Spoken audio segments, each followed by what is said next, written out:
I get these goosebumps every time. What's up, y'all? That's enough of that for today. Garrett, is that a record? Garrett getting kicked from stream on second two. Yeah, of stream? literally within 2 seconds. What's up, y'all? Happy Monday.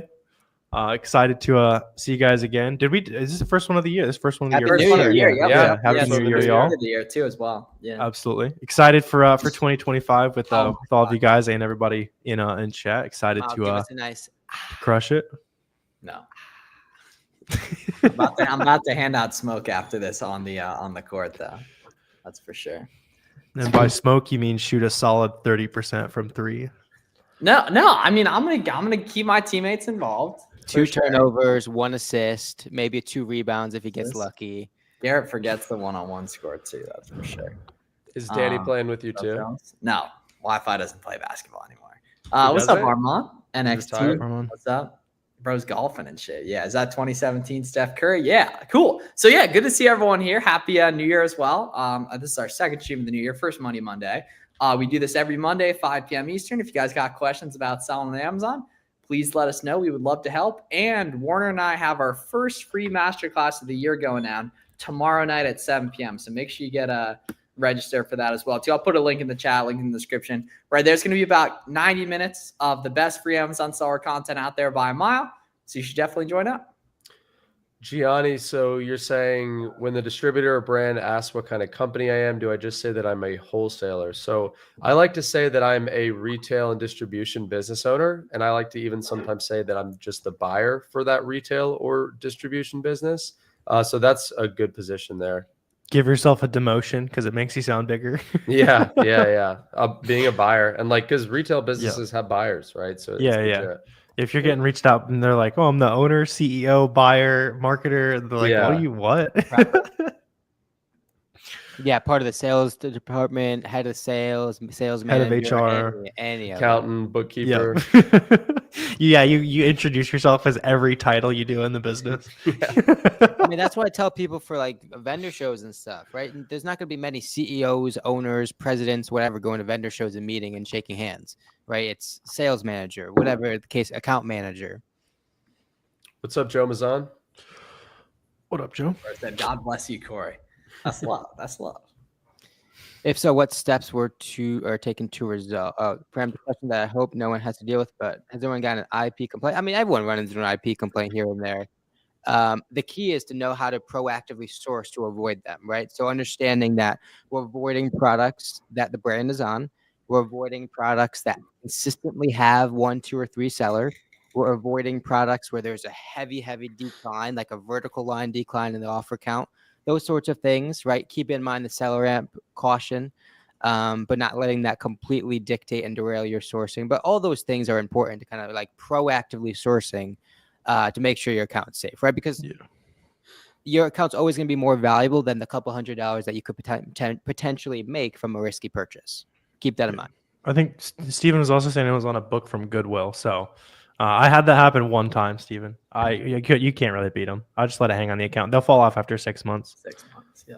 Next flip, good question. So if you guys had to start all over again with 5K, what are your first steps?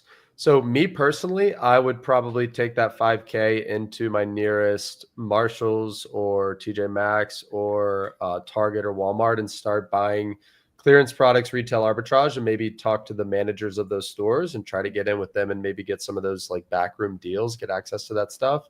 And then once I had maybe 10 or 15K, I would start reaching out to distributors of those products or just smaller brands in those same categories and look to work with them directly. I mean, the good thing is I think 5K is more than all 4 of us started with, right? Oh, So that's not necessarily something that should deter you. That's a luxury, in my opinion. That's probably our combined startup budget right there. Learn it retail arbitrage. But since you have a good amount of money, you'll jump to like buying stuff online a little sooner because you can afford to make a mistake or two. Buy yourself a little bit of that time back, but get that hands-on experience for the first shipment or two. And get on social media as well and talk to as many Amazon people as possible. See who wants to hop on a call. See who wants to make a group chat of like-minded people, and that's going to make your life a lot easier. And then the cool part is that doesn't cost any money. I mean, I feel like people overestimate how much you actually need to get into wholesale, right? You need two things from an actual like wholesale perspective. experience and confidence. Well, I guess it's 3, and capital, right? You need the capital to actually buy the sorts of things that you're being offered, and you need to be taken seriously enough where it's not just a $500 order, a $600 order, right? Bigger money results in bigger discounts. But more importantly, you need the confidence and the competence to be able to understand what's actually happening with the data, to actually understand one product's going to be detrimental to your business and one product is going to be positive, right? So it's a data decision, it's a data thing and a capital decision. And once those are both caught up, then wholesale. What products are better to search as a newbie in retail arbitrage? Yeah, as far as like, because you're going to want to look for stuff that's like easy to ungate or auto ungate in store as a newbie. Beauty tends to be pretty good in early days. There's a lot of like small brands you can slip into, and then there's a weird amount of toys that you can get auto ungated. Like Miles and I have been hitting the retail arbitrage grind lately, finding a lot of some of it's bigger brands that you'd have to like get a Target invoice for, that kind of thing. But there's plenty of stuff on the shelves, especially this time of year. Retail arbitrage is great this time of year because all the stores are running like their New Year's / end of year clearance, whatever didn't sell last year. So they're just kind of heavily marking down a lot of stuff. I was laughing at the one video you did with Ashley. Oh, that was a good answer too. I did see that as well. Yeah. We got some races and stuff in the pipeline too. She actually cooked me on a couple of them. Thinking about starting wholesale with $3 to $4 grand for my first purchase order. Is this a good idea? And does that make sense, or should I have? I mean, that's not to say you can't find an order and can't place an order that's, $1,000, $2,000, but also A, that kind of restricts your business to purchase more, and B, it's going to be a lot harder to get that first order placed with such a small bankroll. So I'd wait till you get 5 to 10K. Also, building that nest egg of business, you also are gaining experience, gaining confidence in the data, gaining just fluency with understanding the analytics, and you're probably best served just waiting to that 5 to 10K mark. So I would disagree slightly. So it really just depends on how much you have total. If you've only got 3 to 4 grand total, then yeah, I would probably do exactly what Garrett said and like hold off for a little bit. But if you're saying you've got 3 to 4K just for the first PO and you've got more capital in addition to that, of course, yeah. But I would also say like don't get married to that number of like I've got to spend 3 to 4K on my first PO. It's really just like buy the profitable products that you find first. Right. And if that's a $600 PO, then so be it. And if it's a $5,000 PO, then so be it. But yeah, I wouldn't get married to like any particular number because you kind of just buy what you find, assuming it's within your budget. Because the fact of the matter is different accounts are going to have different MOQs, right? Different accounts are going to warrant different discounts at different order levels. And then who knows, your first account, you could get set up with net 30 terms or something like that. Or you could be able to pay with a credit card with no fees associated. Or all those sorts of things dictate the sort of value you find from that first order. The cool thing is, and Corey, I think you mentioned this in one of your pieces of content recently, one account can change your life, can change your business. You just don't know if that's going to be the first call you make or the 100th or the 500th or the 1000th, right? That's kind of the cool thing about the business is you just get the reps in. You don't know which account can get you started, can change your life, can change your business, but inevitably one will happen if you stay in the game long enough. Right. Exactly. Getting your first 4K payment tomorrow. That's a dub. I've been seeing you in the comments, lots of streams. Keep it up, man. That's awesome. What's nice, and it's like the unique identifier for every product. Oh yeah. Yeah. Did we talk about David? He was asking about net 30 terms. Corey, that's good for you to jam on. How do you get net terms with suppliers? Yeah. So really, you just ask. Right. And getting net terms just means like if you have net 30 terms, for example, it just means you have 30 days to pay your invoices. And the beauty of that is in a lot of instances, you can buy a product, sell it, get your money back from Amazon, and then have to pay the vendor for it. So in that scenario, you pretty much can just keep doing that infinitely. Right. So it's great for cash flow. And if you're applying for terms with a vendor, a lot of times they are going to want to see that you have terms with other vendors, right? For them to want to give you terms. Now, if you don't, because it's your first time, a lot of times you can just explain to them, hey, you can start me off with a really low credit limit in, let's say, 5 days, right? Like a $500 limit net 5, for example, would be a really low starting point. But if you pay it off on time, every time, they'll slowly raise you over time. And then you'll have, a really solid line of credit for, 15 days, 30 days, whatever you can negotiate. And then you can use that to get terms with your other suppliers as well. Yeah. Getting ready to send your first FBA shipment to Amazon. That's what's up. A little bit of no more Q4 FBM walls. Unfortunately, it's better to do all the different ASINs in one big box or separate boxes. You have boxing, yeah. So you can put all the different ASINs down in one box. Otherwise, you'd have a bunch of like really light, weird boxes that are going to have a high per pound ship rate. Yeah, you want to try to get every box as close to 50 pounds as possible. You get the but not too shipping. close though, because Amazon doesn't know how to weigh things. Yeah, sometimes their scales are like, I know this was 48 pounds. How are you weighing this at 52? What is happening here? That's happened to me a little bit before. of FC worker's hand on the scale, something My like dog that, is, probably. like, bleeding on the scale. Yeah. Yeah. Can I do drop shipping from Amazon to Walmart? I don't know if it's allowed on Walmart. I know it isn't allowed on Amazon. You can't do multi-channel fulfillment from Amazon to Walmart. I know you Sure. can't do that. So if that's what you're talking about, probably not, just to be safe. I would assume not. I haven't dug into that too much, though. What is an ASIN? It's basically like a unique product on Amazon, but it formally stands for Amazon Standard Identification Number. So it's a unique number given to every item on Amazon. Yeah. The reason I shouldn't be closing 50 accounts this year as a beginner. I mean, just make calls, man. Yeah, make some That's calls. good vibe, Gianni. Yeah, good vibe. Yep. You shouldn't need 50 though. Like that's the joy of wholesale. Yeah. You get 5 or 10 really good It's like accounts. maybe you contact 50, but you only work with 2 of those 50, and that's a win, right? You only need those 2. Unless you just have very deep pockets, right? Well, I can't ungate anything with Target invoice. They get denied always.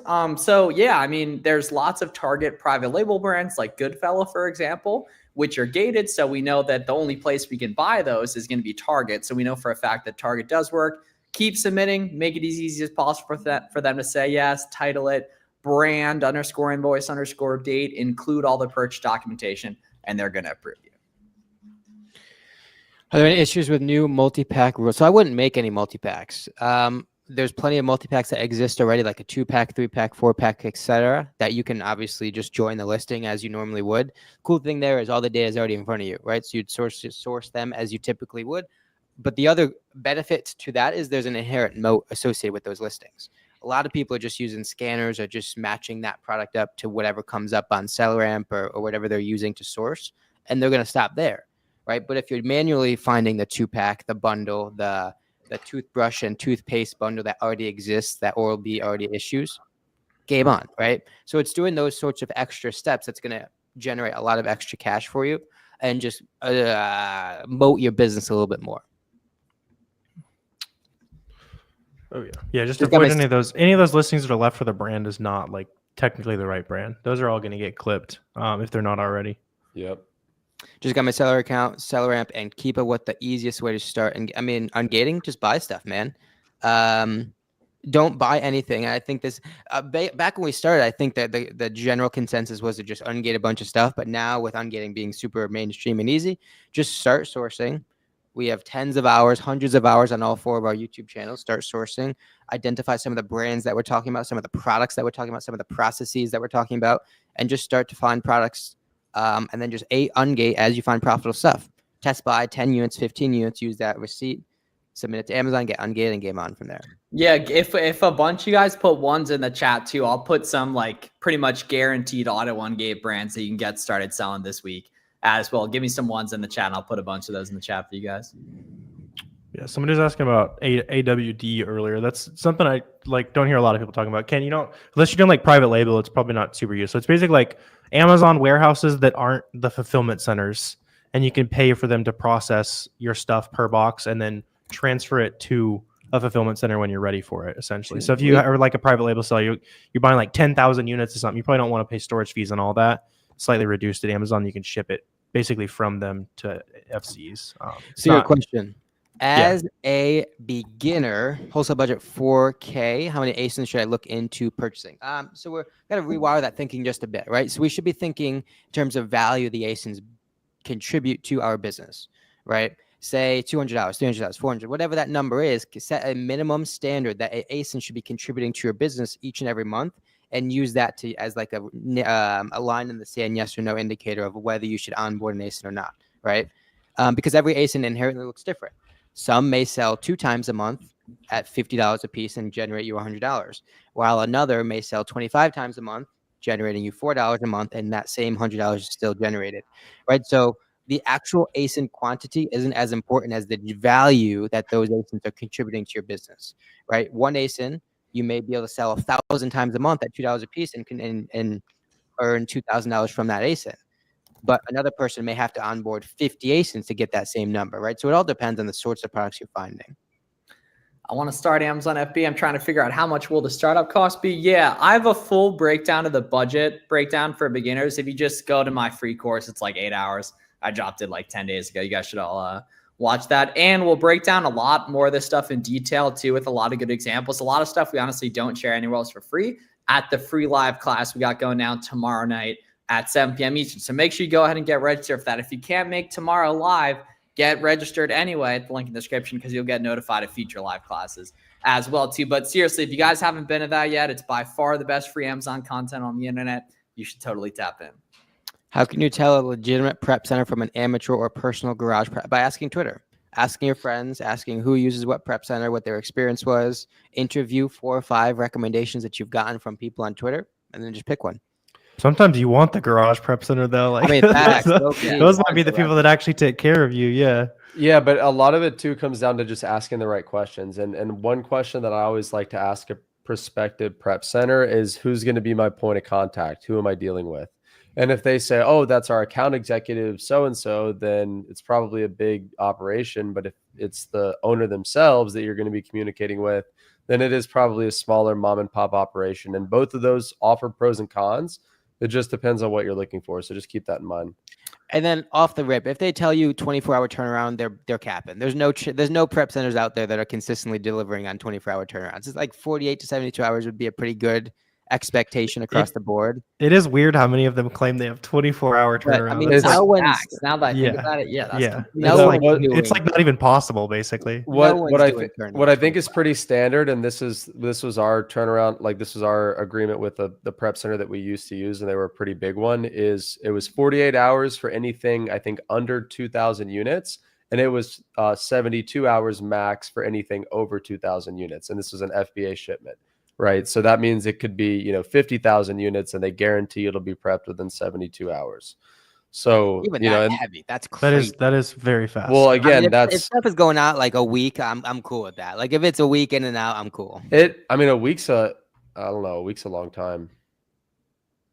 I mean, if it gets there Tuesday and it's out Friday. Yeah, that's not a week. That's not a week. That's not a week. Yeah, G-body bends. Doing OA and R, Garrett learns how long a week is live on stream. Yeah. Like that'd be fine. I'd be fine with that. Yeah. So how should I begin to get ungated? Yeah. So scroll up in the chat, stuff like J. Crew, stuff like Stafford, Athletic Works, 32 Degrees, Cuddle Duds, all of that. I bet every single person watching this gets auto ungated, and at least like 3 out of those 5, right? Now, if you find something in store and it's gated, just order it from Target, ungated, then return the product. And then you have that brand ungated. So sure, that might seem like a little bit of work just for 1 or 2, or just for one product to start with, but then you can sell that brand in perpetuity, all of the ASINs in said brand, right? And then if you're buying it online, just get ungated using the profitable stuff you found in the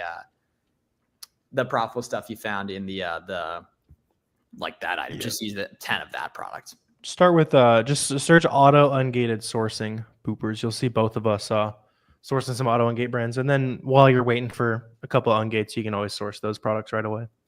What's a comfortable ROI in your guys' opinion for R? So if you're a beginner, you should be shooting for at least like 30, 28%, because you give yourself a big gap for things to go wrong, right? As you gain experience and confidence, maybe you can thin that out a bit because you're pretty confident what you expect is going to happen is actually going to happen, right? So the deviation from the expectation to the actual is going to be a lot smaller than when you're a beginner, when you could be expecting a 50% ROI and it ends up being a 10.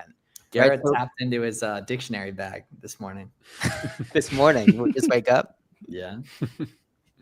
Yeah, I mean like 25 to 30%. But when you say OA versus live sourcing, it shouldn't make a difference. Just in general, like 25, 30% ROI. I see he might be talking like retail arbitrage or something like that. But yeah.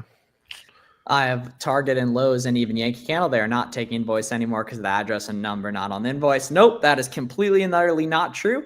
Never worry about what Amazon says on the denied email. Just keep resubmitting.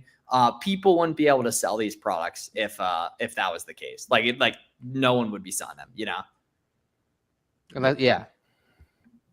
That's a good question. When is it fine to go below $3 profit, 30 ROI? Yeah, volume's a good reason. Volume, yeah. Especially if it's like a grocery item or just any category in general or specific product that people can't return.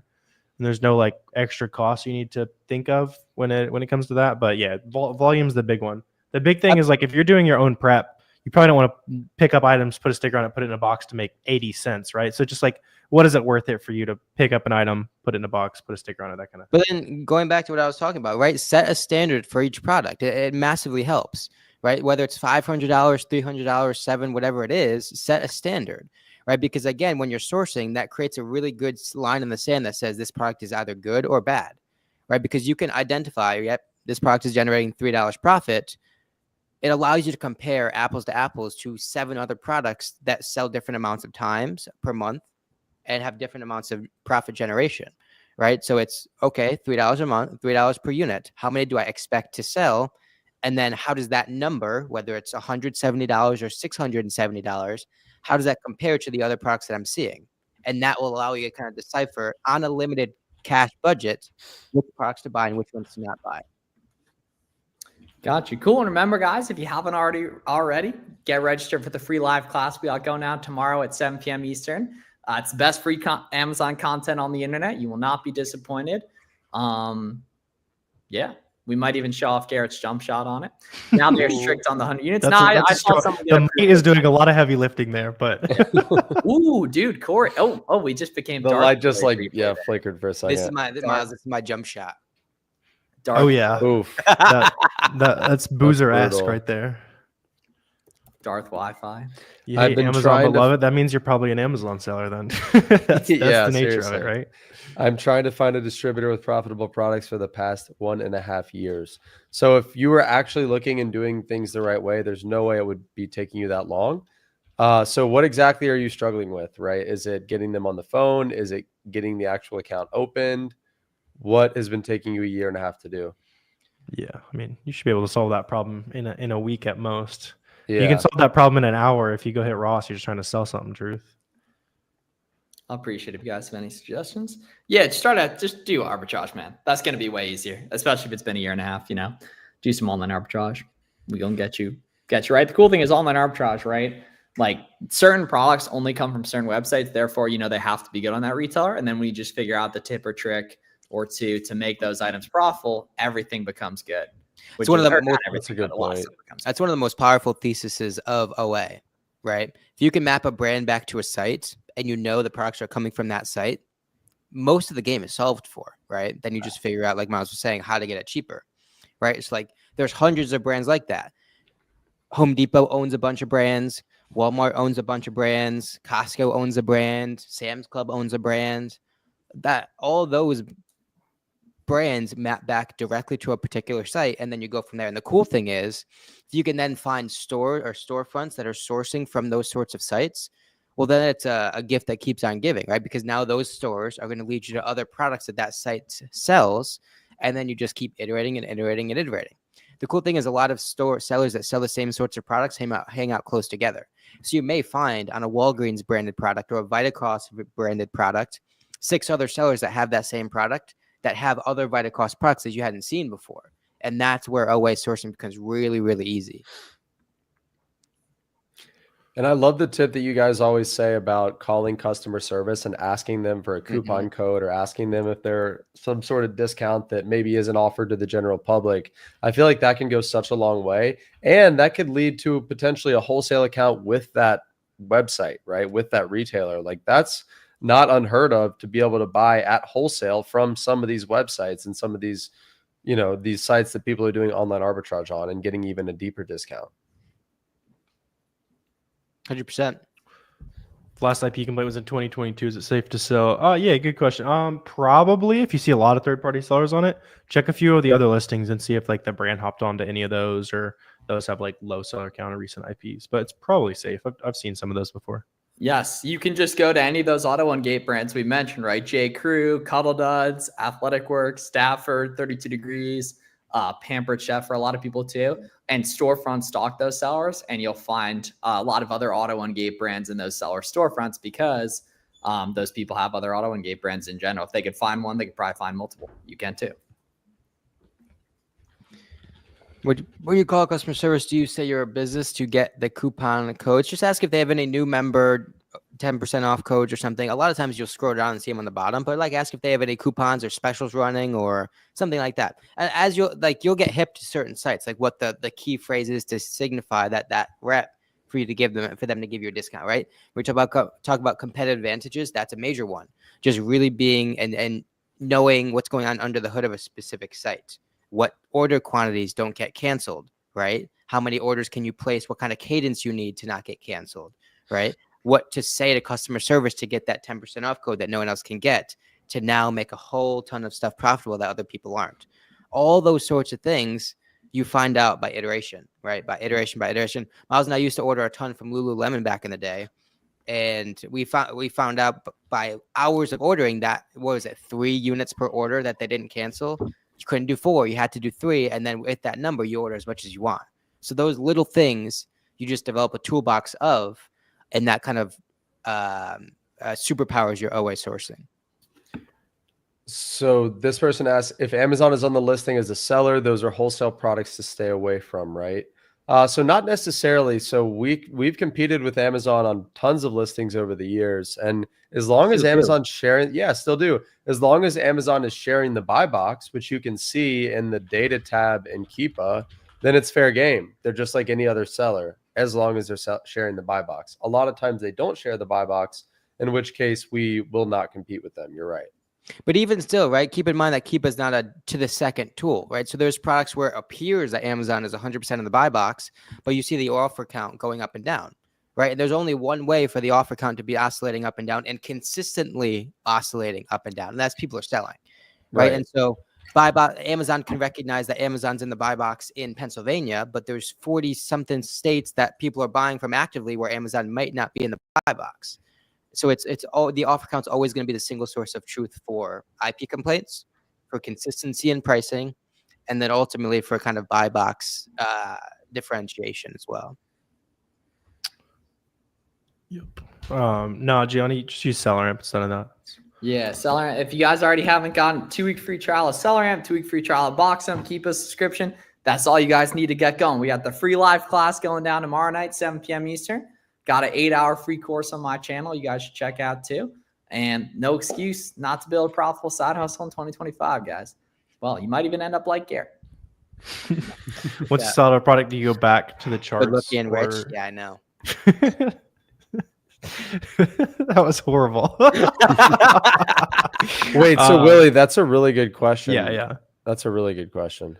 Well, I was wanted to hit that one. So Willie said, once you sell a product, do you go back to the charts or do you re-up? So basically the only way you grow an Amazon business is by making it easier to buy the same things or similar items over and over again, right? So if you can re-up on the product, then obviously then do it, right?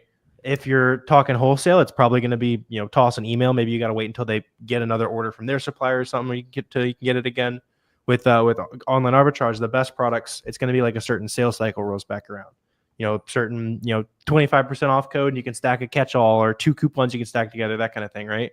That's kind of what you're waiting for. Usually, you're waiting for the right price of the supplier to have it back in stock to go crazy.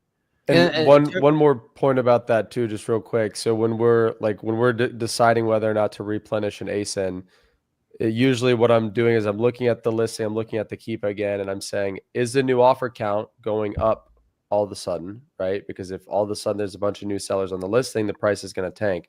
As long as the new offer count isn't rapidly increasing and Amazon didn't just happen to jump on the listing out of nowhere, then we will probably buy more, assuming we've been selling it profitably.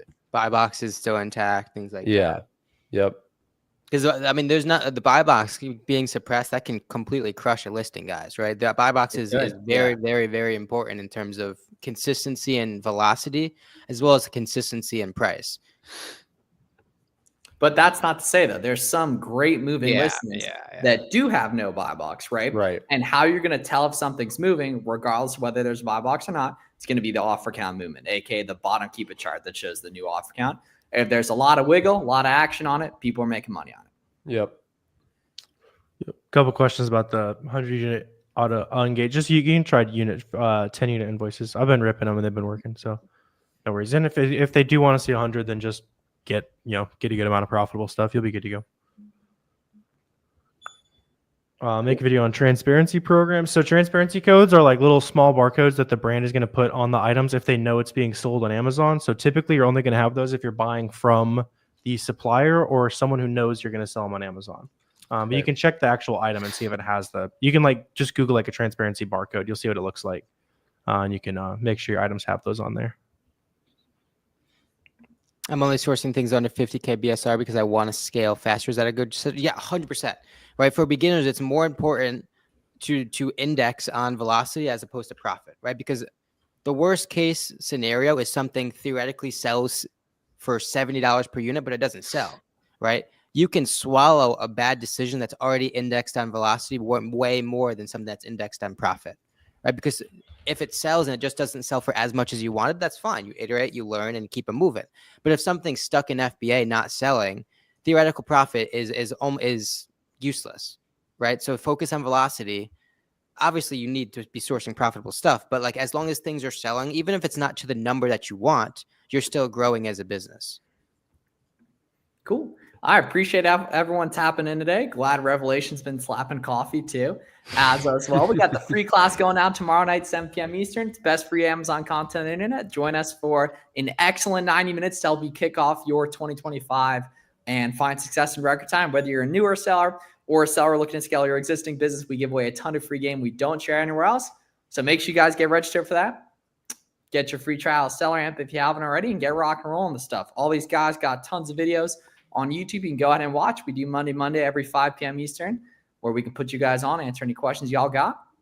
You guys be great. See you soon. See you guys. See you guys. See you next week. Let's make it a good one.